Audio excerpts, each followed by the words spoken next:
It makes it very, very hard to call, to be honest.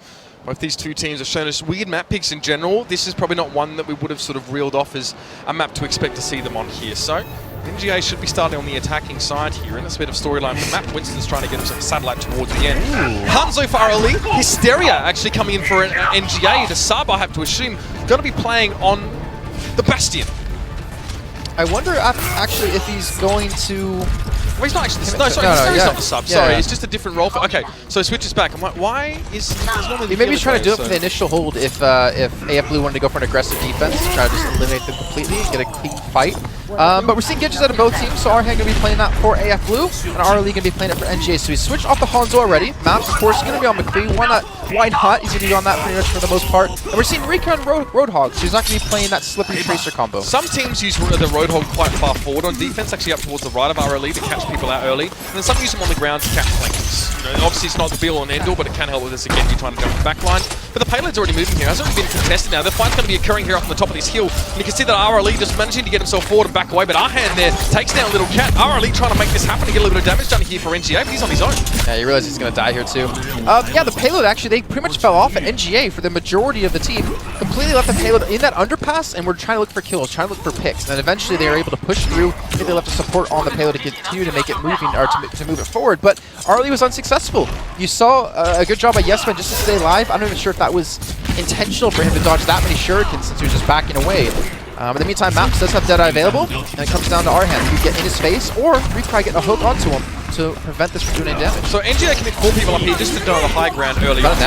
Yeah, Arhan gets Nano Booster very early on. It's going to be a Deadeye coming out. Maps has no chance to use it. Arhan more than happy to go aggressive on towards, but now another kill coming through. It's Little Cat to fall down. Didn't even use the Dragon Blade. Arhan was happy enough just with the shurikens there, having to back away. Clever presence of mind to get himself the health pack to keep himself alive against this Primal Age Winston. Arhan's going to get out alive, and even more than that, he's going to be able to come back on and get a bit of extra damage to try and chase this kill down.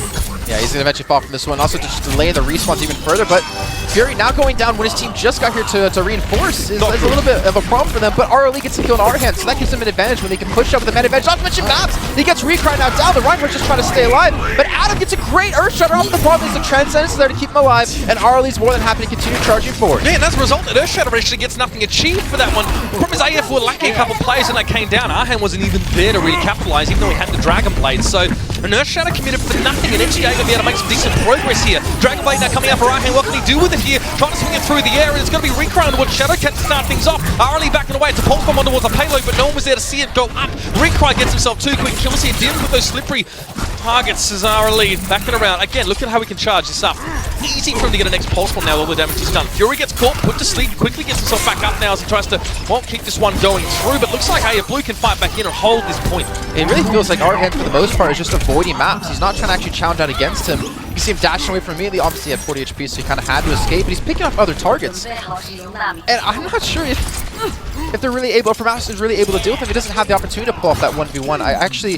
I think the score currently, the total is 1-0 here, and if they get that kill with the Nano Boost onto him. But I think NGA missed the opening, to be honest, with Adam using the Earthshatter or then dying after. That was their real big chance now. Arhan again got himself the Nano Boost, but he's not able to stop the Deadeye for the most part. Maps actually just jumps down, he uses it, but doesn't get anything for it. Still, the McCree survived for a little bit longer, eventually getting taken down there by Recry. Arhan not even actually having to be the spearhead here, because that Roadhog from Recry has been so impactful here. Getting important hooks, not really so much dealing with things like, you know, Genjis and Traces, but still, getting things like Zaya's with the up-close shotgun working now. 15 seconds left here. NGA have got to hop it over towards his payload. Well, they're going to have Transcendence. So they're going to have the opportunity to get on top of the payload, but what will they have after? Because the Dragon Blade for Arhan is already ready to go. I think he's about to pull it out of his sheath, but there he goes, going in for the fight. Now, Maps going to have to back away here. The Winston pressuring on towards him. Jin got the health pack, and Arhan pressing forward there. That was a big chance. Transcendence now. Speed Yata trying to get up on towards the payload here, and NGA trying to keep this one moving, but it may be a little bit too much for them now. You can see that Arhan just singles Little Cat out so early. As soon as the Transcendence drops, he's on top from there with the shurikens coming out. The dash through. Now, the Graviton Surge comes in, but Shadowcat doesn't have a lot of health. He has a Lucio at the very least, who gives him that sound barrier. There was also a Pulse Bomb used in that fight by RLE, but it didn't actually get any kills. Adam this time has the Nano Boost going, and this might be the best way to use it with the absence of Arhan. He gets the kill, pushes up the payload, and Fury is too far away to challenge. The problem is, for NGA, there was no one who could stop an Earthshatter, so every time Adam had it available, his presence completely spikes. Like, the power that he could potentially put out is insurmountable.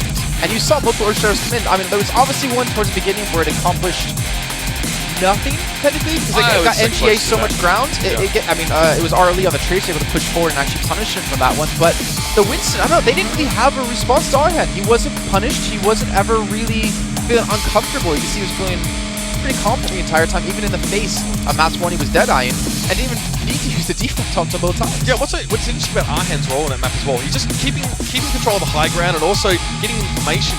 Some teams will put a Roadhog very deep on defense up top to try and slow people up. They engage off the back of a cook there. But Arhan himself was enough to do it. He distracted people. He also managed to stall NGA out on the overpass when they were already exposed themselves to AF Blue, the rest of them there.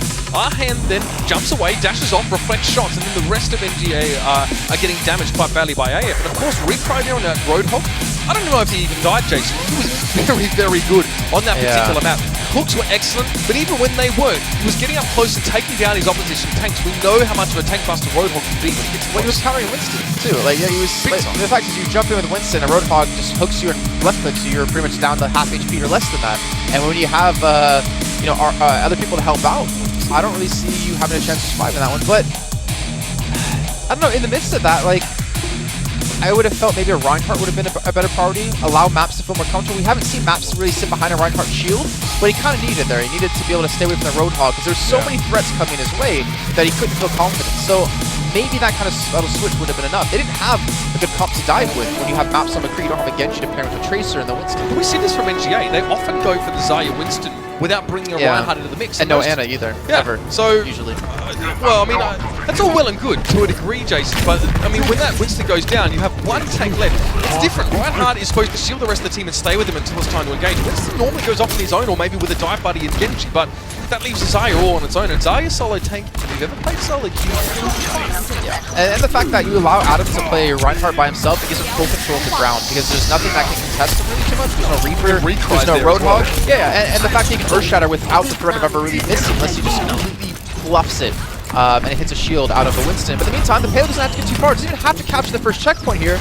AF Blue already gained so much ground. Jump straight to the server room there. Hysteria getting caught up first and foremost. Arley having to back away. He might try and go for a flank here and turn this escape attempt into a bit of a backstab. And it is going to be the case here. Fly's going to be caught out there. Or Dayfly should it be. Arley managed to get a heck of a lot done here coming in through from the backside. Now the Dragonblade comes out. He's looking for Arhan. Gave him so many headaches in the first map. But this time it's going to be turned around. Arley does good work. It is Recry shuts him down with the flash. And actually, AF are moving forward here to a degree. They've still got the Winston going very, very deep. It's Jin keeping attention on him, allowing Recry to try and do damage from the backside. The bubble from the opposition, Winston of Fury, made it a little bit hard, but now the reinforcements are pouring in for NGA, and so for AF Blue. Recry gets himself a two-man Deadeye, and he gets a third kill there with a fan the hammer. He's cutting NGA down to size. He can't do much about Maps, though. He's just been able to dodge away from these shots. The Transcendence is going to run out here. That Zenyatta's going to go down 0.68 meters left to go on the board here, and Recry's trying to stop the reinforcements, and there you go. AF Blue quickly take the first map.